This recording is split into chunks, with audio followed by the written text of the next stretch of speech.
बिस्मिल्लाहिर्रहमानिर्रहीम। अस्सलाम वालेकुम नाज़रीन, आज इमरान खान साहब पेशावर के अंदर अपने कारकुनान से ख़ताब कर रहे थे। उन्होंने वहाँ पर एक डर्टी हैरी का हवाला दिया और उन्होंने कहा कि वो बिला वजह लोगों के ऊपर गोलियां चलाया करता था। एक्चुअल में उन्होंने इस्लामाबाद के अंदर बैठे हुए एक शख्स के ऊपर रहकर ये बात की। वो शख्स कौन है और इमरान साहब किसको डर्टी हैरी कहते हैं और क्यों कहते हैं, आज आपको इसके मुतालिक तफसील से आगाह करता हूँ। दूसरा, अरशद शरीफ साहब की बॉडी आज अब से कुछ देर के बाद पाकिस्तान में पहुँच जाएगी और अरशद शरीफ साहब की शहादत के बाद बड़े अहम सवालात हैं जिन्होंने जन्म लिया है। मैं चाहूँगा कि आज वो सवालात भी मैं आपके सामने रखूँ और नाजरीन, ये सवालात ऐसे हैं जिनके जवाबात अगर हमें मिल गए तो यकीनन फिर हम ये इत्मीनान कर लेंगे कि ये एक हादसा था।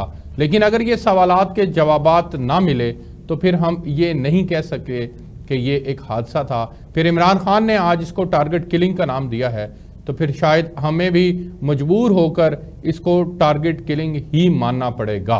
अब इसके पीछे कौन से ऐसे अवामिल और अनासिर और कौन हो सकता है, इसका जानना बहुत ज़रूरी है। वज़ीर-ए-आज़म पाकिस्तान ने आज बाकायदा जुडिशल कमीशन बनाने का फैसला किया। जुडिशल कमीशन बनाना बहुत खुशाइंद है, उसकी डोमेन का तय किया जाना भी बहुत ज़रूरी है। और अगर कीनिया की गवर्नमेंट के साथ मिलकर कोई जॉइंट वेंचर हो जाए और उस जॉइंट इन्वेस्टिगेशन टीम की मदद से चीज़ें आगे बढ़ें तो फिर यकीनन ये पाकिस्तानियों के लिए भी काबिल इत्मीनान होंगी कि उनकी इन्वेस्टिगेशंस के ऊपर एतमाद किया जाएगा। अदरवाइज़ कीनिया की पुलिस तो पहले ही मावराए अदालत कत्ल के वजह से बदनाम है और बदनाम होने की वजह से हम ये नहीं कह सकते कि हम उनकी अकेली इन्वेस्टिगेशन के ऊपर इत्मीनान कर लेंगे, ये तो तयशुदा बात है। आज जो सबसे इम्पॉर्टेंट है वो ये कि GHQ ने भी अपनी तशवीश का इजहार किया है। आज GHQ की जानिब से बाकायदा हुकूमत पाकिस्तान को ख़त लिखा गया है कि आप अरशद शरीफ साहब की कत्ल की तहकीकात के लिए कोई फोरम तश्कील दें और इसकी तहकीकात मुकम्मल होनी चाहिए। और साथ में उन्होंने जो डिमांड की है वो डिमांड बड़ी जायज़ है। उन्होंने ख़त के अंदर ये बात कही है कि शकूक व शुबहात पैदा करने वालों के ख़िलाफ़ भी कार्रवाई होनी चाहिए। अब ये जो आर्मी ने शकूक व शुबहात की बात की है, ये मैं आपको बताता हूँ कि कौन से शकूक व शुबहात हैं। आर्मी के ख़िलाफ़ जब से अरशद शरीफ साहब की शहादत हुई है, मुसलसल ट्विटर के ऊपर मुसलसल आर्मी को लेकर के जो है वो ट्रेंड्स चलाए जा रहे हैं, मुसलसल आर्मी को मोर्द इल्ज़ाम ठहराया जा रहा है। मैंने आपसे कल भी कहा था, रिक्वेस्ट की थी और मैंने बाकायदा तौर पर हाथ बांध कर हाथ जोड़ कर ये रिक्वेस्ट की थी कि ये काम ना करें, ये मुनासिब नहीं है, ये इंतहाई गैर मुनासिब है। आप खुद अपने अदारों को मुतनाज़ा मत बनाएं। आपके अदारे पाकिस्तान की सालमियत के ज़ामिन हैं, पाकिस्तानियों की सालमियत के ज़ामिन हैं। उन्होंने सरहदों पर रहकर अपनी जान का नजराना पेश करना होता है और वो सरहदों पे नहीं सिर्फ करते बल्कि वो आपको ख़तरात से बचाने के लिए हर तरह के ख़तरे से खेल जाते हैं। तो उनके साथ इस तरह ना करें, उनको डीमोरलाइज ना करें, उनके मोराल को अप रहने दें, उनको पाकिस्तान की खिदमत करने का जो उनके अंदर जज्बा है उसको बरकरार रहने दें। मत उनको सियासत के अंदर धकेलें, मत उनको मर्जी के जो है वो चीज़ों के अंदर इन्वॉल्व करें। आपकी ख्वाहिश की बुनियाद के ऊपर ये 5th जनरेशन वॉर किसको कहते हैं?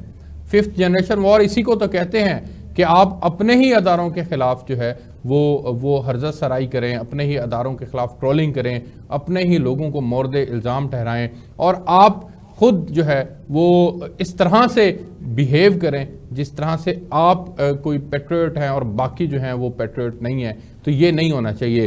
पाकिस्तान की हिफाजत के ज़ामिन अदारों को मोर्द इल्ज़ाम नहीं ठहराना चाहिए।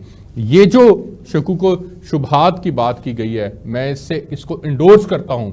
पाक अफवाज ने अगर ये फौरी तौर पर ख़त लिखा है तो इस ख़त की मुकम्मल तौर पर रोशनी के अंदर हुकूमत पाकिस्तान को एक अलग से फोरम भी तश्कील देना चाहिए, एक अलग से कमीशन भी बनाना चाहिए जो इन लोगों को जो सोशल मीडिया के ऊपर ट्रोलिंग करते हैं, सोशल मीडिया के ऊपर अदारों को मुतनाज़ा बनाने की कोशिश करते हैं, उनको फौरी तौर पर जो है वो पकड़ा जाना चाहिए और उनके खिलाफ कार्रवाई होनी चाहिए। अब इसके अंदर एक और नुक्ता जो बड़ा इंपॉर्टेंट है, जिसको मिस नहीं होना चाहिए। लाहौर में आसमा जहांगीर कॉन्फ्रेंस हुई, मैंने आपसे 2 रोज़ कबल भी उसके ऊपर बात की थी। आसमा जहांगीर कॉन्फ्रेंस के अंदर जो मंजूर पश्तीन की तकरीर के दौरान जो नारेबाजी लगी, और उस मीटिंग को उस वक्त के सेशन को जो प्रिजाइड कर रहे थे वो लॉ मिनिस्टर आजम नज़ीर तारड़ साहब कर रहे थे, और वहाँ पर इस्टेब्लिशमेंट के खिलाफ नारेबाजी लगना और उनकी मौजूदगी में लगना, एक्चुअल में उनको एहतजाजन वहाँ से उठ जाना चाहिए था। उनको ये कहना चाहिए था कि मैं यहाँ से उठ के जा रहा हूँ, ये इंतहाई गैर मुनासिब है कि मेरी मौजूदगी के अंदर अदारों के खिलाफ नारे लगें। अख्तर मैंगल साहब ने भी कहा कि जी 50 जजेस को उड़ा दें, 50 सियासतदानों को उड़ा दें, 50 जर्नैलों को आप उड़ा दें, और इनको उड़ा के जो है वो पाकिस्तान के अंदर इनकलाब आ जाएगा, और इनकलाब आने के बाद पाकिस्तान के हालात बेहतर हो जाएंगे। एक्चुअल के अंदर ये एक एंटी इस्टेब्लिशमेंट फोरम बन चुका है। इन्होंने एंटी इस्टेब्लिशमेंट फोरम बना के पिछले साल भी वही कुछ किया था कि अली अहमद कुर्द साहब को बुलाया, चीफ जस्टिस की मौजूदगी के अंदर उन्होंने तनकीद की, और अब मंजूर पश्तीन ने बाकायदा तौर पर सारे मामलात का जिम्मेदार जो है वो इस्टेब्लिशमेंट को ठहरा दिया कि पाकिस्तान के अंदर सारे के सारे गंद की जिम्मेदार इस्टेब्लिशमेंट है, पाकिस्तान के तमाम मामलात की जिम्मेदार इस्टेब्लिशमेंट है। तो मैं ये समझता हूँ कि आप ऊपर नीचे मुसलसल जो है वो ये इस तरह की जो हरकतें करते हैं ये नहीं होनी चाहिए। आजम नज़ीर तारड़ साहब ने जो इस्तीफ़ा दिया है या लिया गया, ये बड़ा ठीक लिया गया और ये बहुत मुनासिब है। अच्छा, इसमें मैं जाते जाते इसी नुक्ते के ऊपर एक और जो इम्पॉर्टेंट नुक्ता है वो भी आपके साथ शेयर करता चलूँ कि तहरीक अदम एतमाद के बाद अदारे मुतनाज़ा से आइनी किरदार की जानिब खुद को मुंतकिल कर रहे हैं, ये बिलावल भुट्टो जरदारी साहब ने कहा। अब मैं बिलावल भुट्टो जरदारी साहब की भी बात करना चाहूँगा कि जब वो खुद आसमा जहांगीर कॉन्फ्रेंस में थे, उनके सामने ये नारेबाजी हो रही थी और अली वज़ीर को छोड़ने की बात हो रही थी, तो उन्होंने स्टेटमेंट क्या दिया? उन्होंने स्टेटमेंट ये दिया कि आप यहाँ से बाहर चले जाएं और जाकर बाहर नारेबाजी करें, यहाँ पर नारेबाजी ना करें। जो आदमी इनको जिन्होंने पकड़ा है उनसे उनके सामने जाकर एहतजाज करें। आप पाकिस्तान के वज़ीर ख़ारिजा हैं, आपको ये ज़ेब ही नहीं देता कि आप इतने बड़े पोर्टफोलियो के साथ आप इस तरह की गुफ्तगू करें, इस तरह आप इमेच्योरिटी का मुजाहरा करें, ये आपको ज़ेब नहीं देता था। फिर आपने कहा कि जी मैं शर्मिंदा हूँ और मुझे नई गुफ्तगू करनी चाहिए थी, तो फिर ये क्या इंटरनेशनल फोरम्स के ऊपर भी जाकर आप हमें इस तरह से शर्मिंदा करवाएंगे? बिलावल भुट्टो जरदारी साहब को ये बयान कतन देने की ज़रूरत नहीं थी। अब मैं आपको बताता हूं कि जिस तरफ इमरान खान साहब ने डर्टी हैरी की गुफ्तगू के ऊपर बात की और उन्होंने इस्लामाबाद की पर्टिकुलरली बात की, नाज़रीन आपके लिए जानकर ये बड़ी हैरानगी होगी आपको कि इमरान खान जिस शख्स की तरफ इशारा कर रहे हैं वो इमरान खान साहब ने खुद अपॉइंट किया है। इमरान खान साहब ने उनको बाकायदा तौर पर खुद इंटरव्यू करने के बाद अपॉइंट किया है, और ये अपॉइंटमेंट जो है ये बड़ी इंपॉर्टेंट अपॉइंटमेंट है जिनकी तरफ इमरान खान इशारा करते हैं। इमरान खान के अंदर इतनी जुर्रत नहीं है कि उनका नाम ले सके, लेकिन मैं आपको बता रहा हूँ कि ये इमरान खान के अपने अपॉइंट करदा हैं, और अपने अपॉइंट करदा होने को आप इस तरह से मुतनाज़ा बनाएंगे। आपने चीफ इलेक्शन कमिश्नर के ऊपर तनकीद की, आपने खुद अपॉइंट किया। आपने पंजाब के अंदर 50 आईजी तब्दील किए, आपने सारे के सारे खुद अपॉइंट किए। आपने चीफ सेक्रेटरीज तब्दील किए, 20 चीफ सेक्रेटरी आपने लगाए। हर महकमे के ऊपर आपने 4 साल के अंदर जो है वो 8-8, 10-10 आपने चीफ सेक्रेटरीज जो हैं वो तब्दील किए। आपने जब कोई नया आईजी लगाया आपने उसकी तारीफ़ की, और जब उसको हटाया तो आपने उसको मुतनाज़ा बनाया, जिसमें सबसे पहले मैं राव सरदार की बात कर लेता हूँ, शुएब साहब की बात कर लेता हूँ, मैं किस की बात करूं, आरिफ साहब की बात कर लेता हूं। ये वो आईजीज थे जो पंजाब के अंदर आपने लगाए थे। अच्छा जी, फिर आप हर अपॉइंटमेंट को खुद ही मुतनाज़ा बना रहे होते हैं। अब आप क्या कह रहे हैं? अब आप कह रहे हैं कि जी इनको लोगों को नंगा करके मारने का शौक क्यों है?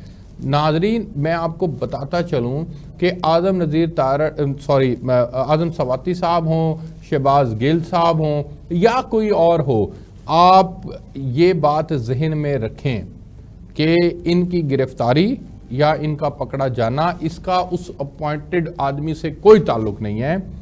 बल्कि ये हुकूमत की जानिब से किए गए इक़दाम हैं और हुकूमत की under the investigation, under the nose ये तमाम मामलात हो रहे हैं। वफाकी हुकूमत की मैं पर्टिकुलरली बात कर रहा हूँ। मैं ये कतन आपको जो है वो गलत इन्फॉर्म नहीं करूँगा, उनको कतन इस चीज़ की ज़रूरत नहीं है। बाकी ये कंडेमेबल है, आप किसी को पकड़ें, इतनी बड़ी शख्सियत हो, वो सेनेटर हो या वो जो है वो कोई कौमी असम्बली का मेंबर हो, और आप उनको पकड़ें और पकड़ने के बाद आप इस तरह से बुरी तरह से आप उनको मारें पीटें और उनको आप नेकेड करके आप मारें, तो ये मुनासिब नहीं है, ये गैर मुनासिब है। लेकिन ये इल्ज़ाम की हद तक बात है। कंफर्मेशन इसकी तब होगी जब आप इस मामले को जो है वो प्रॉपर थ्रू चैनल किसी जगह के ऊपर इन्वेस्टिगेशन करने के बाद ये साबित करेंगे कि हाँ ये मामला ऐसे हुआ है। ये जो डर्टी हैरी का उन्होंने बताया, ये एक एक्चुअल में अमेरिकन फिल्म के अंदर एक किरदार था और ये एक बेसिकली पुलिस का एक नौजवान था पुलिस के अंदर, और ये इसी तरह से लोगों के ऊपर गोलियां चलाया करता था। तो उन्होंने इस हक को इस तरह से लिंक करने की कोशिश किया, लेकिन आई डोंट थिंक सो कि ये इस लेवल के ऊपर जो है जाकर इस तरह की जो है वो चीज़ें इमरान साहब को नहीं कहनी चाहिए। इमरान साहब पाकिस्तान के एक्स प्राइम मिनिस्टर रहे हैं और उनको अपनी गुफ्तगू के अंदर एहतियात बरतने की ज़रूरत है। अरशद शरीफ साहब की डेड बॉडी जो है वो आज पहुँच रही है और हम दुआगो हैं कि अल्लाह रब्बुल इज़्ज़त उनकी मग़फ़िरत फरमाए, उनके दर्जात को बुलंद करे। यकीनन ये पाकिस्तान के लिए एक बहुत बड़ा सानिया है और पाकिस्तान की सहाफ़ी बरादरी के लिए बहुत बड़ा सानिया है। इसको फौरी तौर पर इस तरह से जो है वो प्रॉब करने की ज़रूरत है कि जो सवालात उठाए जा रहे हैं कि जी अरशद शरीफ साहब जो हैं वो पाकिस्तान के अंदर किन हालात के अंदर पाकिस्तान को छोड़कर गए। यहाँ पर मैं क्लैरिटी के साथ एक बात करता चलूँ कि अरशद शरीफ साहब जो पाकिस्तान छोड़कर गए हैं, आज इमरान साहब ने भी कह दिया कि उन्होंने कहा था कि आप यहाँ से चले जाएं, और फिर वो जब वहाँ दुबई गए तो ये जो कहा जा रहा है कि जी पाकिस्तानी गवर्नमेंट ने मजबूर किया दुबई की हुकूमत को कि आप यहाँ से इनको पाकिस्तान वापस भेजें, तो इतलात ये हैं कि एक्चुअल में उनके पास वीज़ा ख़त्म हो गया था और वीज़ा एक्सटेंड नहीं हो रहा था। तो उसके अंदर ये जो कहा जा रहा है कि जी पाकिस्तानी गवर्नमेंट का कोई किरदार है, तो इन्वेस्टिगेशन अथॉरिटी के पास, इन्वेस्टिगेशन टीम के पास या कमीशन के पास ये अथॉरिटी होनी चाहिए कि वो इस नुक्ते के ऊपर भी फौरी तौर पे जो है वो इन्वेस्टिगेट करे कि क्या किसी ऑफिशियल ने यहाँ से अप्रोच किया था कि अरशद शरीफ को दुबई से निकालो बाहर। अच्छा, अब जो सवालात हैं जो वहाँ पे कीनिया के अंदर जो वाक़या पेश आया, उस एतबार से जो इम्पोर्टेंट सवालात हैं वो मैंने आपके लिए कलेक्ट किए हैं। इनका सवालों का जवाब आना बहुत ज़रूरी है। पहला सवाल ये है कि पुलिस ने जो अरशद शरीफ की व्हीकल को रोकने की अटैम्प्ट की, उसमें क्या अरशद शरीफ और उनके साथ बैठे ड्राइवर ने क्या उनके हुक्म को मानने से इनकार कर दिया था। दूसरा सवाल का जवाब ये आना चाहिए कि पुलिस ने जो ओपन फायर किया है, तो क्या जो अरशद शरीफ और उनके साथ जो बैठे लोग थे उन्होंने वापस कोई फायर किया था या नहीं किया था। तीसरा सवाल ये आना चाहिए का जवाब ये आना चाहिए कि पुलिस ने जो शूट किया था व्हीकल के ऊपर, तो क्या उन्होंने व्हीकल के टायरों के ऊपर शूट क्यों नहीं किया। उनको व्हीकल के टायरों के ऊपर शूट करके व्हीकल को रोकना मकसूद होना चाहिए था, ना कि वो व्हीकल के ऊपर फायर करें और एक फायर जो है वो अरशद शरीफ साहब को जा लगे। आपने इमोबिलाइज करना था, आप वो करते, आपने टायर को ब्रस्ट करना था, आपने ऐसा क्यों नहीं किया। तीसरा जो सवाल है बड़ा इंपॉर्टेंट है, वो ये कि पुलिस ने पैसेंजर को टारगेट क्यों किया। अगर आपने टारगेट करना था तो व्हीकल तो ड्राइवर चला रहा था, आप व्हीकल के ड्राइवर को टारगेट करते।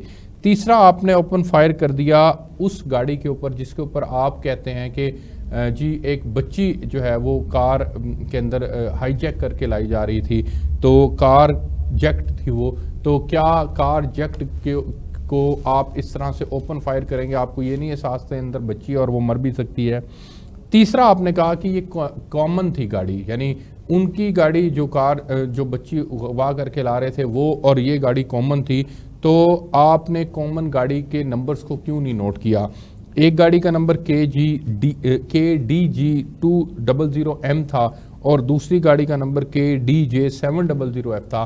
तो ये दोनों नंबर मुख्तलिफ हैं, तो आपने क्यों इस तरह से जो है वो मिस्टेक की, आपको नंबर्स वाज़ह नज़र आ रहे थे। तो तीसरा आपको ये बताना होगा कि उस गाड़ी का रंग क्या था, इस गाड़ी का रंग क्या था, कौन सा मॉडल था गाड़ी का जो बच्ची अगवा करके ला रहे थे। ये तमाम वो सवालात हैं जिनके जवाबात आना बहुत ज़रूरी हैं। हम अरशद शरीफ साहब और उनकी फैमिली के साथ एक बार फिर ताज़ियत करते हैं और उनकी मग़फ़िरत की दुआ करते हैं। उनके मुतालिक मज़ीद जो भी चीज़ें आती रहेंगी आपके साथ शेयर करते रहेंगे। इजाज़त दीजिए, अल्लाह हाफ़िज़।